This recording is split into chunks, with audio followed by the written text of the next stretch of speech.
So why the man them on the ends so reckless? It's because they think they got nothing to live for. And the key word here is think. They think they got nothing to live for. I used to be like that. What? 17, 18, I wanted to go to jail, you know. It was like the next step on my evolution of becoming, you get me, the realist on the road. And get me, first you start off with fighting, man, and riding that and all them things there, mashing up, man. The next stage is to go to jail. And it's almost like, yeah, man said it in one of them podcasts, no, little street interview thing that man see. Man wanting to go to Feltham to prove themselves, to prove to themselves that they're tough enough to really do this road thing outside and inside. So yeah, I wanted to go to jail. Yeah, I was not trying to avoid jail. Cut off my tag and that, I got sent to jail and that. But so yeah, I used to be one of the man them on the road. I thought I was under the illusion I had nothing to lose. That all changes when you have responsibilities and you get older though. Not too long ago, got myself in a little trouble, some false allegations and that. I spoke about it in another video, but when I was in the police cell, the potential charges could have been mad. The potential charges could have led to remand, which is one of the worst things. Now, if you're some waste man on the road and you ain't got nothing going for you and you think that you ain't got nothing to live for, remand ain't that bad. You got responsibilities and that, doesn't have to be children, but you got mortgages and stuff like that, and you got stuff to live for and stuff to lose. Remand is going to be the worst thing ever. Because if you get put on remand, if you don't know what remand is, you haven't been sentenced, but they've got enough evidence to keep you locked up until your trial to determine whether you're guilty or not guilty. But they've got certain evidence to charge you. If you get put on remand, it's going to be an all of a sudden thing. So more than likely, you ain't set up and accommodated for being on remand. For example, when man got nicked, I never knew I was going to get arrested. I never knew these false allegations was going to come to man. And I'm sitting in the cell and all I'm thinking about is blood. Like, this is the worst thing. It's like almost like someone controls your life, you know. Like, up until this point, I was in control of my life. But now someone controls my freedom. I'm behind a metal iron door and you get me, I've got mortgages that need to be paid and that. I usually transfer money from this business account to my personal account and that. If they put me on remand, who's gonna do that? Now obviously your solicitor can get in touch with your bank and all of that, but that's all long. I think to myself, imagine I get put on remand for like 2 months and that. I've only got a little bit of money in my personal account because man just keeps my money elsewhere. Mortgages come out of that. I might default on my mortgages and that. You know, I don't know if the banks want to hear that, oh, I'm in jail, so we're giving my blind or them take that. I don't know if they want to hear that. I'm not expecting them to want to hear that. So I'm sitting in the cell thinking, blood, like my life is flashing before my eyes, you know. I'm thinking, blood, this is long, blood. Now obviously it was false allegations of that. And get me, there were even no charges. Yeah, it just got squashed and that. But the stuff that I was arrested for was some serious charges where I won't be looking at no mad sentences or nothing like that. But yeah, I could easily get like 6 months in prison and stuff like that. 6 months, do 3 possibly. Like I spoke about this in another video before. More than likely, if it could have went either way, custodial sentence or a non-custodial sentence or probation and that, more than likely, because I got stuff to lose and that, and I got my life ahead of me, they probably would have just said, okay, some mad probation and some mad community service and that. I need to wind down this window, it's hot. Yeah, it would have just been a case of some mad probation service and some mad community service and that. But yeah, man, it's not nice sitting in the cell thinking, blood, like my life is flashing before my eyes. I'm usually in control of my thing, and now someone is controlling when I eat. Someone is controlling whether I can go out and have my freedom and that. The man I'm on the road, they think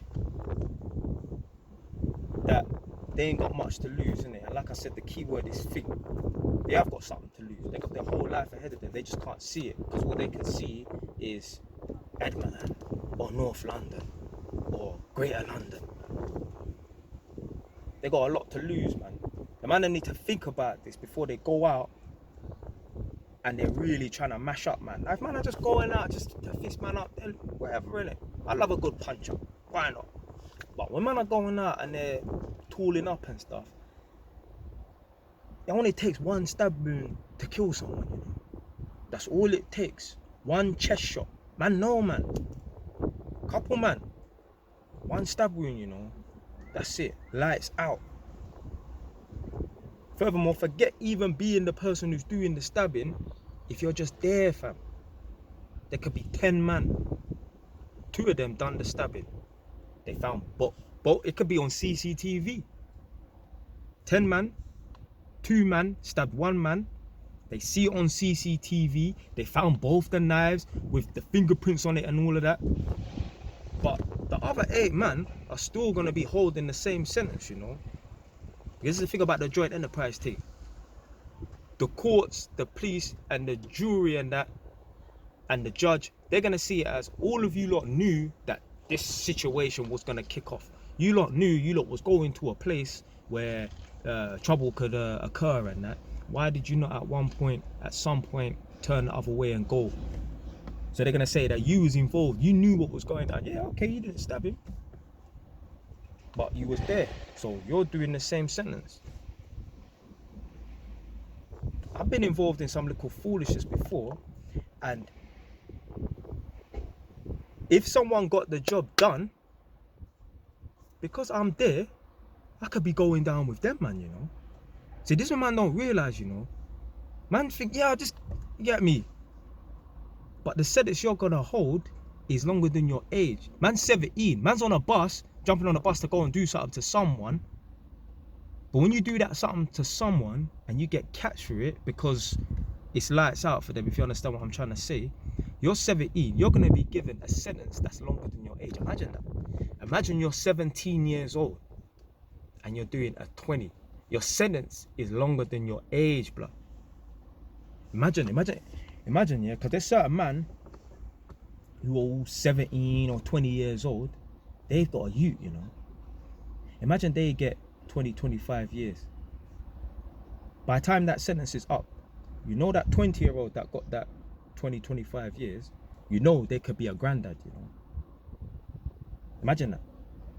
You're 20, you got a 1-year-old, 2-year-old, whatever. You get 20 years, you know after your sentence is lapsed, you know your youth could have a youth. You could be a granddad, you know. This is the thing that man they don't think about when they're going out stabbing people and doing all these things, going on moves. Like I said in videos before, I know man that I know, man that I'm cool with, and man that I'm not cool with, gone on moves. Like I said, 1 stab wound to the chest and it's done. You get me, one you, I ain't say his name, but man, I wasn't cool with him or nothing like that. Get me, he tried to do a move and he got stabbed in his chest by some gal. 1 chest shot, you know, dead. That's all it takes. Next shoot that I know went on a move again. 1 chest shot, done. You get caught in the wrong place, that's it, it's over. This one here is for the young people on the streets, man. You got a lot to live for. You could get yourself a skill or a trade, master the skill or the trade, become good at the craft, earn 250, 300 pounds a day. You're gonna have to put in the work. It's not gonna happen overnight. It's not even gonna happen in 1 year. You're gonna have to dedicate 3-4 years to this too. A little sacrifice and you could be on a decent wage, you know. For 3, 4, 5 years of sacrifice, keeping quiet, you could be on a decent wage. You could be on better wages than, you could be on wages that people would hope to be on. What's the national average? Like 30 grand at the moment, 32 or something, depends. I think London's a little bit more than the rest of the country, or it might even all be the same. And I think if you're on 30 grand a year, that's like £130 a day or something like that. You'd be self-employed as an electrician, you'd be earning £250, £300 a day. I'm on £300 a day, easily. Maybe a little bit more if I do an extra job. And I'm just sitting down there on my little break, doing a video on that. But man wouldn't have this luxury. Put up this window. One sec.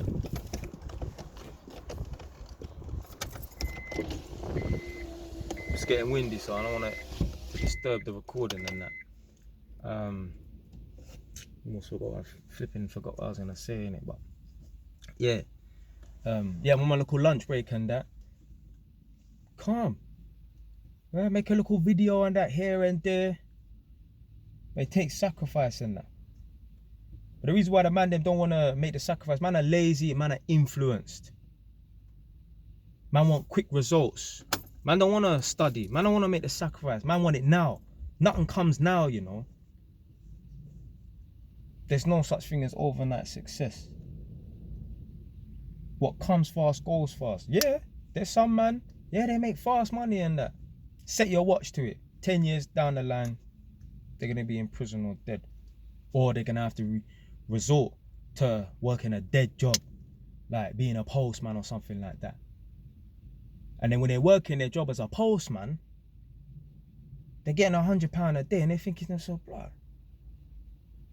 When I met Keith the crackhead in the alleyway around the corner, that was £100 for a little 1 minute link up. I was all doing that 30 times a day. So for me to go out and have to dedicate my time and be somewhere, have some man that don't come from the same lifestyle as a man, a black man, I don't want to have to be taking orders from some white man that don't understand my thinking and where I've come from and that, and he's talking to me in a certain way where I think to myself, if I was on road, if we were, first of all, you wouldn't even be on road. You couldn't even walk a mile in my shoes. You've not been in the same spaces as me. You haven't even survived jail or nothing like. You haven't even been. Furthermore, if you went to jail, you probably cry on your first night or cry halfway through your sentence and that. So for a man to revert or resort to having to step off of the streets, become a postman and that, because he has no qualifications, and earn £100 a day when that's one shot from one little nitty in the alleyway around the corner. A man's gonna think to himself, you know what? This is long, you know. After a while, a man's just gonna go back to trapping and that. And then the vicious cycle continues. He's back in the rat race and that. He's back in a situation where he could either go, you could go back to jail, end up dead. Man them for study, get skills and that. I reckon, if the man them on the road had jobs that paid them £300 a day, I reckon most man wouldn't be on road, you know.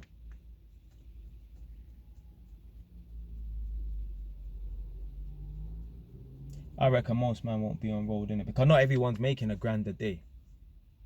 You get me? A lot of man, you get me? They might not have a banging little green line, if you get what I'm trying to say. So they might only be making £300 a day, £600 a day. I'm sure, for the sake of not having to look over their shoulder and worry about the police and that, worry about man trying to rob them as well, I'm sure most man would rather take a job like being an electrician or a tradesman and earning £300 a day. I notice man talk about being a tradesman and that, because first of all, man know about being a tradesman. Man don't know about being a lawyer and stuff like that.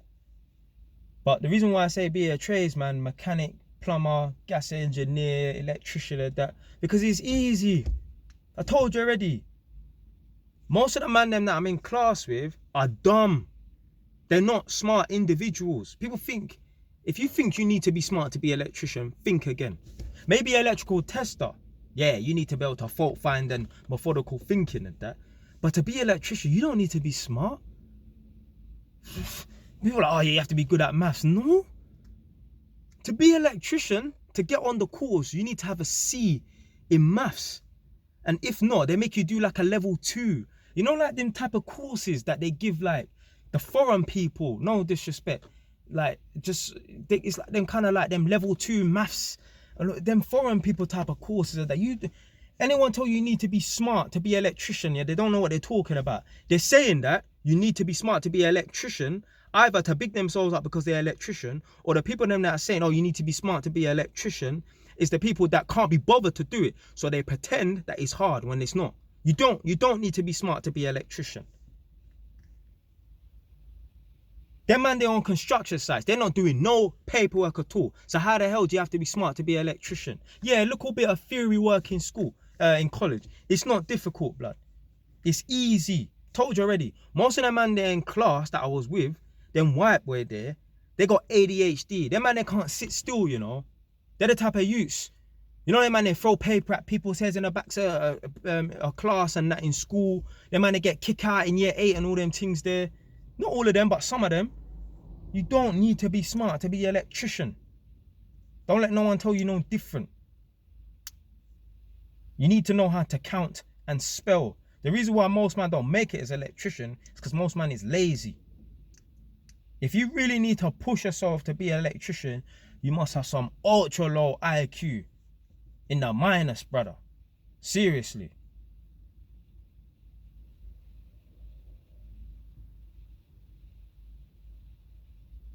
But yeah, don't be like one of these men that get caught out or caught up in the road thing and they were getting 5 years IPP and that. Oh, that's long, blood. That's some madness, blood.